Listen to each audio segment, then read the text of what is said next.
Hello everybody, my name is Trailmaker. This is Clash of Clans 2, a 4v4 tournament that is getting close to being over, about a month left on it, and we have a pretty good match today. We will be seeing, representing NATO, playing as Blue, the PLF clan, and playing as Red, the pack players, will be the SKD clan. PLF has representing Sepsi 77, Sikisaki, Hayo, and Jareth. And of course, SKD has Mathis, Salamander, Nero, and Major, as lots of noises are going off, like my dog. Hey Bob, say hi. Tell the people at home why you gotta interrupt them. Tell them, come on.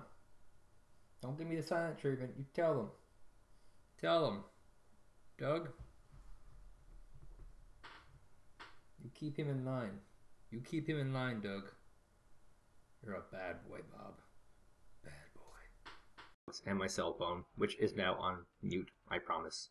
Anyway, yeah. SKD has been creeping through this bracket, this loser's bracket, pretty effectively. And PLF, of course, is a recent addition. And we'll have to see how this works out. It's a very interesting map that we're looking at. Of course, there's a ring of 2-point bases here. There are some forward 1-point bases, and of course there's the one very long 1-point base in the middle. And the 1-point base in the middle is very interesting because since it's so long, it's actually really easy to defend, which is something that's very unusual in this game. And I seem to have a shift key down. There we go. There we go. It was a control key. But yeah, this is a different map, I'll say that much. Generally speaking, napalms are so standard, it's sickening actually. Usually you see a napalm here and a napalm here. Sometimes you'll see a napalm here and a napalm here. And once again, sometimes here and here. There's lots of great locations. I wouldn't be surprised if there was just, 4 napalm bombers per side, just because it's such a deadly map for napalm bombing. Right off the bat, we're looking at, this is Hayo, has rallied a lot of helicopters. And we might see the famous Raining Man. The Raining Man strategy, very unpopular in the ESL by people who haven't had it done to them. Very popular technique for winning, though. The idea is that you're going to fly with your helicopters over the head of units, and as they get shot down, they'll rain out men. And the men that get rained out, we actually spot the command, and the helicopters will be able to kill it. The men that rain out generally are just stunned temporarily, and they become very much useful after the fact. Pretty balanced in 44, pretty legitimate in 44, but once you start creeping down the number of players and the amount of responsibility, this tactic becomes insanely powerful. It looks like PLF will be doing here. And of course on this side, heavily armored stuff, lots of tanks, vehicles, AA assault stuff, because the move distance for this army is really tiny. They only move here and here. They could potentially move up here, but they don't have to. And even that, it's a smaller path here than it is to this zigzag terror route. So we'll see how that works out. And of course, Red has, once again, lots of solid tanky stuff here. Actually looks like they're going for an immediate 2-point base here, as we're going to see our completely standard, completely normal group of air fighters coming out. Of course, you have your air superiority fighters with their air-to-air rockets showing up in the front. You have your Jaguars with their anti-radar in the back, which will fire at radar-based units. And you have your Ravens coming in with as well. Looks like 1, 2, 3, 4, 5 yaks out by the pack players here. Will they get their payload off? That's the big question. We're looking at a lot. 1 off, 2 off, 1 gets killed. And Tomcat doesn't kill. Will gets payload off. And the final yak does in fact gets payload off. Looks like 3 yaks did die there. Hard to say whether that'd be worthwhile. Specifically because there's not really much units going on this road. And in fact, looks like our pack player is getting a very early lead. Now here comes the Raining Man. This is what we're talking about. Lots of helicopters come overhead. They get shot down. The men rain out. We have a Jaguar in here to support.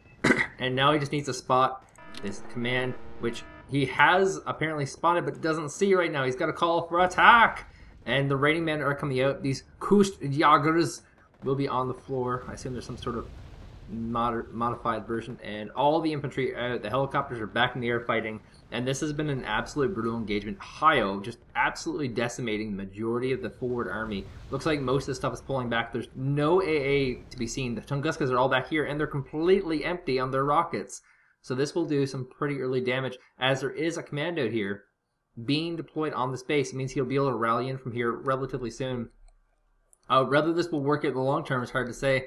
PLF, of course, does have 3 bases conquered only, and they're all 1-point bases. 3 1-point bases. They're going for an absolute position battle. They're trying to win it, and maybe they'll rally in something else after. There's a lot more left to this game, but right now we're seeing a pretty massive lead being gained here by SKD.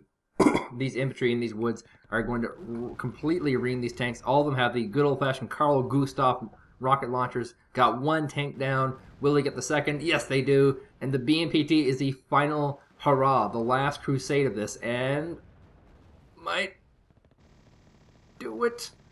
And keep in mind, we have some multitasking here. We have some rocket launchers being fired at the BMPTs, and we have some AA being fired at this helicopter here. Now we see some scimitars coming out. These cars are kind of a skirmisher vehicle. They most often get used for hunting down commands, and because of they're so highly invisible, no one sees them coming in. And the infantry just completely rushing out of the woods here. We'll be trying to run into these Tunguskas. The more Tunguskas they can kill, the absolute better. Here comes a Yak. They're going to try and drop some napalm in the woods. Just a little bit too late, but actually gets 20 infantry here. Might get some more as they try to run through. Pretty effective. And looks like this position does, in fact, completely go to PLF. But the war is not over. There's a 2-point base being caught here by SKD. A 2-point by SKD here. And looks like late to the fight, we see there's actually 2 commands stuck here by Sikisaki and Sepsi. If they just move them, these 2-point bases, they'd be more than fine. And position-wise, PLF is absolutely doing well. But it's a matter of whether they can capitalize. And that's kind of what I was talking about. Can they capitalize on their position? Now, they do have their forward command Leopard. This is a battle I completely missed. Oops. But yeah, regardless to say, all of SKD's stuff got crushed here. Even those Leopards seems to have fired 1 AT or tank destroyer around here, as they now have all the forward reinforcement points, and looks like they're going to try and move in and grab the 2-point base. Now, of course, they do have to worry about this middle flank here. This is something. This is a complete network to every single 2-point base, so they're going to have to start surrounding it in order to get these 2-point bases. Speaking of which, this has been a pretty phenomenal push. If this was destruction, I suspect the match would be over already. But since we're in conquest, SKD still has a chance. But note, we have 3 commands coming out here. We have 1 going to Kilo, 1 going to Mike, maybe 1 going to India or Gulf. It's hard to say right now where this will go. And it should flip over relatively soon. PLF should be making a pretty big comeback. Looks like we see some air spirit affairs coming out to try and take out these very, very expensive packed helicopters. Let's see if this works. See if it absolutely works. Ah! Crashing helicopter does go down, and that is absolutely killer. We're seeing 2 Dragons being used to kill off. Actually, that's not what I thought it was. What was I thinking of? Kapula. Yeah, I was thinking of the 130.1. Those are actually really cheapy ones. So I think it's kind of shifting into a normal play. PLF has kind of grabbed all those positions that they were negating before. And this is kind of what I like to talk about with different styles. PLF went for position, and now they're capitalizing on it. If they just went for position, just kept going like, we're just going to keep pushing in mud, you know, it wouldn't have worked out so well. But now that they're capitalizing, they're absolutely doing well. And this is what I'm talking about. Skirmisher, the scimitar coming out of the woods here. There's really not much to defend this flank. The T-64's got to move in position. Keep in mind, he does have Raritan. Meek, but still there, tank destroyer rounds. Does he actually have any vision of anything here? Just the T-64 moving, that's all. If he can micro this back in the woods, it should be fine. But the scimitar will give insanely effective vision as well. So will the Spetsnaz, which has been spotted, so this shouldn't last too long. Helicopter coming overhead. Should be able to take it down if it doesn't get stunned. And not getting stunned is... Oh my god, 1 goes down from Hayo. Will the second one go down? Yes, it does. That is brutal. Lost 2 helicopters for a single Spetsnaz. And this is a pretty brutal little pack of units here, of course. This is basically artillery heaven. but there's not really another good position to stack these. I can cross into woods here, but there's just too much AT. So for now, this is the best of the worst possible worlds for SKD. Suddenly their lead is getting eroded away. Harrier Jet are going to drop some bombs. They're going to drop bombs. I've got more rhymes than the Bible's got psalms. But seriously, it appears that the 4 schematars here were sacrificed to kill off the 1 command here. Absolutely effective, absolutely worked. The game is moving to something more normal, and if another command here we get placed here, one right here, would just get placed, it would turn into a stalemate situation, and we get to see some real war game happening. Speaking of which, T62 firing at nothing. What did I just miss? Oh, okay. I didn't miss anything at all. Seeing some pretty long range shots, and this map's a little weird because normally there's a way to creep around the edge, but this one doesn't have much of an edge creeping. You kind of narrowly go through these woods and get here, and then once you're here, there's no point. Like so there's not really, there shouldn't be too much of a force creeping here from blue. It should be primarily from red, just because it's such an oddball little map. Leopard 2A4 and Chieftain Mark II is coming out, cleaning out a single big potent T72 and T64. Jeez, where have my eyes gone to? Like I said, this is just completely artillery heaven. Napalm being delivered here, burning these vehicles alive as the forward tank pushes are going to come from Sikisaki and from Sepsi 77. And none of these vehicles can really micro back. This is a big problem. They all have to sort of stand and fight, because this is basically the best possible fight that these vehicles can get into right now. If they run away, they'll just get picked off, because they're not tank destroyers. They're just rocket-based weapons, and they're really, really weak armor. There's 0 all around. So they have to fight this battle, and easy pickoffs here from all the tanks, all the achievements, all the leopards, and all these infantry. Looks like they will absolutely get cleaned out here. All the infantry are going to go down. It looks like a call from attack here from Mathis, looking at these points here as being kind of volatile. Speaking of which, there's a single Spetsnaz moving along the map. Just trying to get a little bit of vision here, but Schematar will in fact see it, pick it off, and kill it. Relatively soon, that is. Absolute domination here from PLF. They're still +2, and moving on up.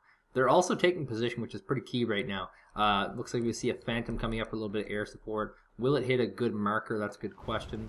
This jungle, of course, full of AA, not really any AT here. There is a Conquerors firing. In fact, 2 Conquerors, an infantry base and a vehicle. Firing this location, we see some air support coming in, but it's kind of weirdly placed, of course. We're going to hit the Conquerors and only the Conquerors. Doing basically the job it needs to do, however. Good stun hit there. Not really killing it. The Leopard 2A4 still creeping through this jungle, wants to get this other Bukmi. The Chieftain might finally go down, and no.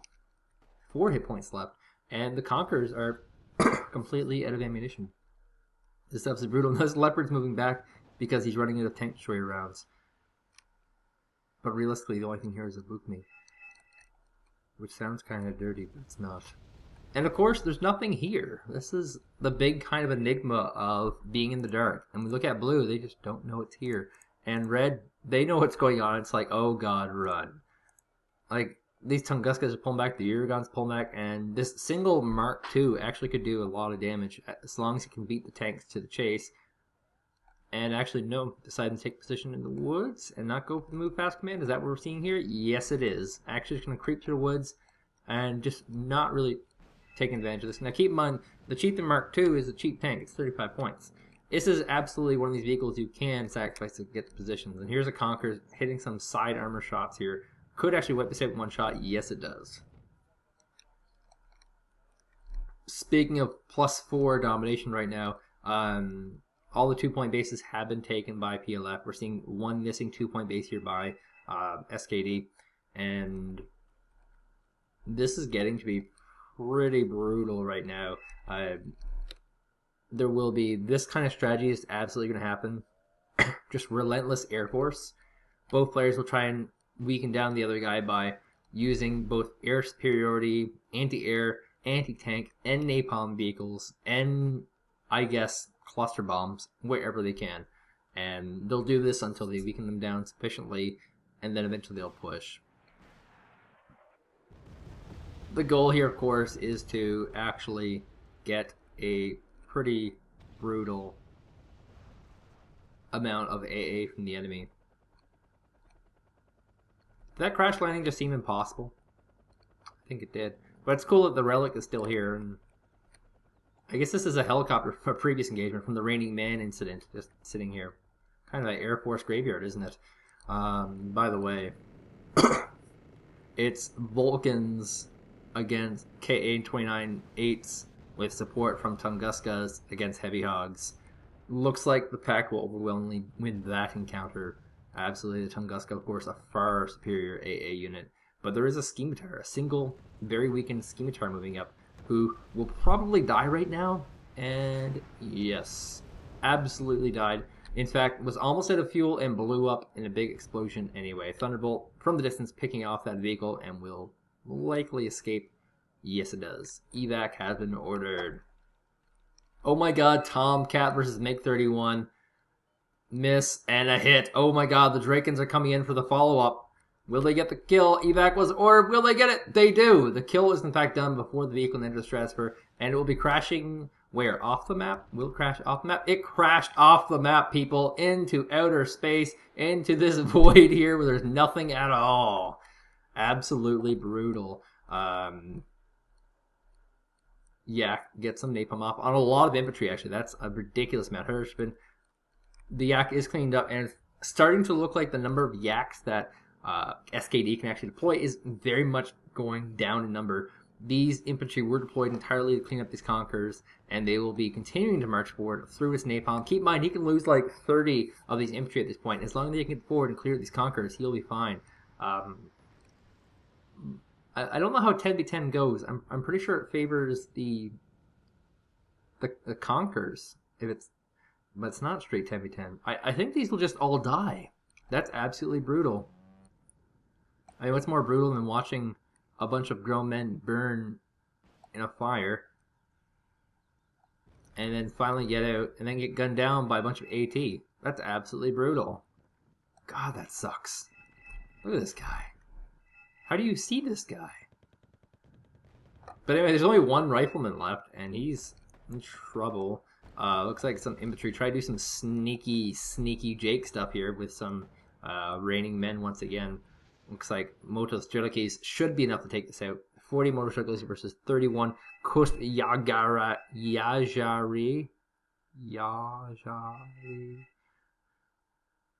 One of these days, I'm going to sit down and learn Swedish, German, Norwegian, Danish, Russian, Croatian, Slovakian, Czech, and any other Russian variant out there. Ukrainian, Polish, of course. Oh, how could I forget those guys? I'm going to learn all those languages, and I am going to learn how to actually pronounce all these words. That will happen someday, but today, people, is not that day. Because they keep adding in new units that are actually just mirrors of old units, reskinned old units. And these names are very unimpressive. Sweden. I mean, the Americans have the Marines, and you have the Kustjagers. That doesn't sound impressive at all. Speaking of which, it looks like this victory should in fact go to PLF. Pretty easy victory for them to get. Their strategy of early pushing towards these 1-point bases. And that's what they did. Pushed to the 1-point bases, got all the 1-point bases, and then strategically deployed on the map, and then came in for the 2-point bases. Now, why does this work?